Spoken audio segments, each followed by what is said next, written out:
안녕하세요. 솔토리입니다. 이번 영상에서는 오페라의 유령 챕터 16 크리스틴을 읽어드리도록 하겠습니다. 아직 이전 내용을 모르시는 분들은 챕터 1부터 챕터 15 파트 2까지의 영상을 먼저 봐주시고 이 영상을 봐주시기 바랍니다. 제가 좀 버벅거리더라도 끝까지 예쁘게 봐주세요. 그럼 시작하겠습니다. 16. 크리스틴이 수수께끼처럼 사라지고 난 후 가장 먼저 라울의 내리를 스친 것은 바로 에릭의 지시라는 생각이었다. 그는 오페라 하우스에 자신만의 왕국을 세운 음악의 천사 에릭의 초자연적인 힘을 더 이상 의심하지 않았다. 라울은 사랑과 절망으로 미친 사람처럼 무대로 달려갔다. 크리스틴!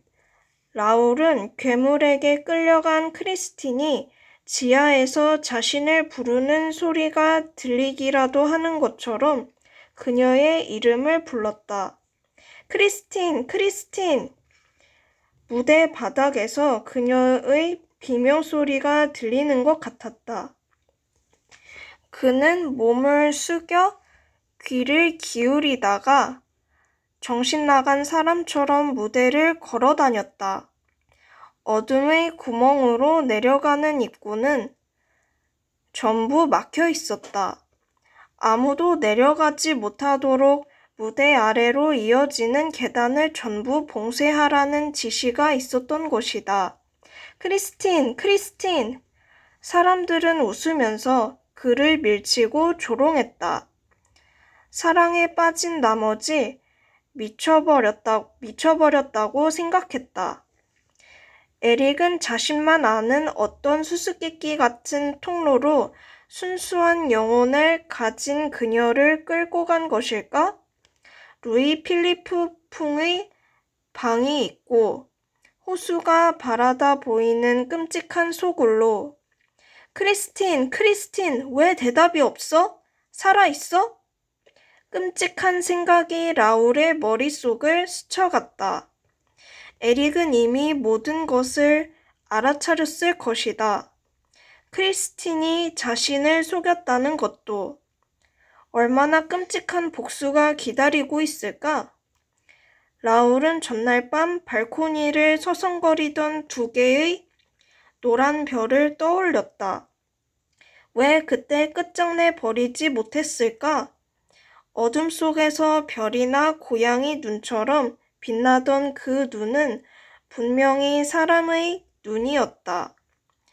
색소 결핍증에 걸린 사람의 눈은 낮에는 토끼 눈 같지만 밤에는 고양이처럼 변하지 않는가? 그렇다. 그날 에릭은 틀림없이 라울이 쏜 총에 맞았다. 그런데 왜 죽이지 못했을까?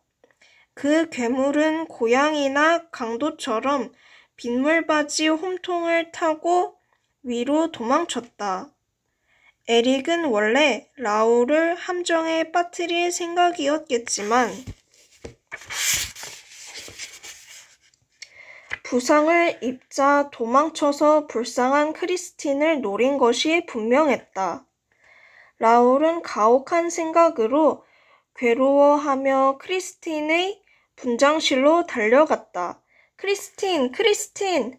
그녀가 도망칠 때 입으려던 옷가지가 가구 위에 흐트러져 있는 모습을 보고 뜨거운 눈물이 솟구쳤다. 왜 그녀는 일찍 도망치자는 말을 듣지 않았을까? 왜 그토록 끔찍한 존재를 앞에 두고 유희를 즐겼을까? 왜 그녀는 동정심을 버리지 못하고 악마의 영혼에 바치는 마지막 선물로 끝까지 노래를 부르겠다고 고집했을까? 거룩한 천사여, 내 영혼을 천상으로 데려가다오. 라울은 맹세와 저주의 말을 쏟아내며 흐느끼며 라울은 맹세와 저주의 말을 쏟아내며 흐느끼면서 언젠가 눈앞에서 크리스틴을 어두컴컴한 지하로 데려가 버린 커다란 거울을 더듬었다. 거울을 밀어보고 눌러보고 더듬어 보기도 했지만 거울은 오직 에릭의 말에만 복종하기라도 하듯 꼼짝도 하지 않았다. 행동만 가지고는 안 되는 걸까? 무슨 주문이라도 외워야 하나? 어렸을 때 주문을 외우면 그대로 복종하는 물건이 있다는 이야기를 들어본 적이 있다. 문득 라울은 호수에서 스크리브 거리로 곧장 이어지는 문이 있다는 사실이 떠올랐다. 그렇다. 전부 크리스틴이 해준 이야기였다. 라울은 이미 그때 본 상자 속에 열쇠가 들어있지 않다는 것을 확인했지만 곧장 스크리브 거리로 달려갔다. 그는 거리에서 떨리는 손으로 커다란 돌을 더듬으며 입구를 찾았다. 쇠창살이 만져졌다. 이게 입구일까? 아니면 저쪽? 아니면 통기 구멍? 그는 쇠창살 안을 들여다보았다. 당연히 캄캄해서 아무것도 보이지 않았다. 귀를 기울여 보았지만 아무 소리도 들리지 않았다. 건물을 한 바퀴 돌자 좀 더 큰 쇠창살과 커다란 문이 나왔다. 오페라 하우스 행정 건물의 입구였다.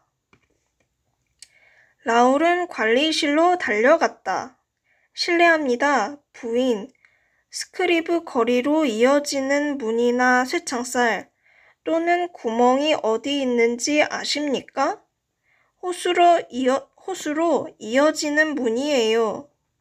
오페라 하우스 지하에 있는 호수 말입니다.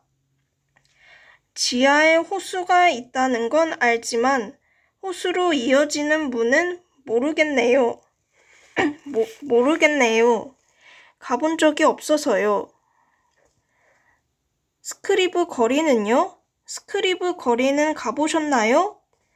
순간 여자가 큰 소리로 웃어댔다. 가까운 곳에 있는 스크리브 거리를 어떻게 안 가봤을 수가 있겠는가? 하지만 여자가 웃자 라울은 화가 나서 고함을 지르며 계단을 뛰어 올라갔다. 한꺼번에 4계단씩 오르락 내리락 하면서 행정 건물을 전부 돌아다니다가 조명이 켜진 무대로 갔다. 그는 혹시 크리스틴이 돌아왔을지도 모른다는 생각에 가슴이 쿵쾅거렸다. 무리지어 있는 남자들에게 물었다. 실례합니다. 크리스틴 다혜가 어디 있는지 아십니까? 웬일인지 사람들은 아무런 대답을 하지 않고 그를 보고 웃기만 했다. 그때 무대가 소란스러워지더니 검은 제복을 입은 사람들의 호위를 받으며 누군가가 나타났다. 발그레하고 통통한 얼굴에 곱슬머리를 한 침착하고 유쾌해 보이는 남자였는데 파란색 눈동자가 평온하게 빛났다. 부관장 메르시에가 자작에게 그를 소개했다. 당신의 질문에 대답해 줄 수 있는 분이 오셨군요. 미프르와 경찰서장입니다. 야, 샤니 자장님, 만나서 반갑습니다. 이쪽으로 오시겠습니까? 그나저나 관장님들은 어디 계시죠? 메르시에는 대답하지 않았고 비서 레미가 관장들이 사무실에 틀어박혀 있으며 아직 사건에 대해 모른다고 설명했다. 그럴 리가요. 올라가 봅시다. 경찰서장은 수많은 사람이 뒤따르는 가운데 행정 건물 쪽으로 향했다. 혼란한 틈을 타서 메르시에가 가브리엘의 손에 열쇠를 슬쩍 쥐어주고는 이렇게 속삭였다. 일이 꼬이게 생겼군. 지리 부인을 꺼내줘요. 가브리엘이 서둘러 떠났다. 경찰서장과 사람들은 관장실 문 앞에 도착했다. 메르시에가 크게 소리쳤지만 문은 열리지 않았다. 문을 여시오. 법의 이름으로 명령합니다. 미프르와 경찰서장이 크지만 초조한 목소리로 소리쳤다. 마침내 문이 열렸다. 모두 서장을 따라 우르르 안으로 들어갔다. 라울은 맨 마지막에 서 있었다. 그가 사람들을 따라 들어가려는 순간 누군가 그의 어깨에 손을 얹고 귀에 속삭였다. 에릭의 비밀은 그 누구와도 상관없어요. 라울이 터져 나오려는 외침을 억누른 채 뒤돌아보니 손가락을 입에 대고 서 있는 사람이 보였다. 새까만 피부와 비취색 눈, 새끼 양의 모피로 만든 챙없는 모자를 쓴 바로 페르시아인이었다. 낯선 그 사람은 조용히 하라는 손짓을 계속하더니 라울이 영문을 물으려고 하는 순간 고개를 숙이고 사라졌다.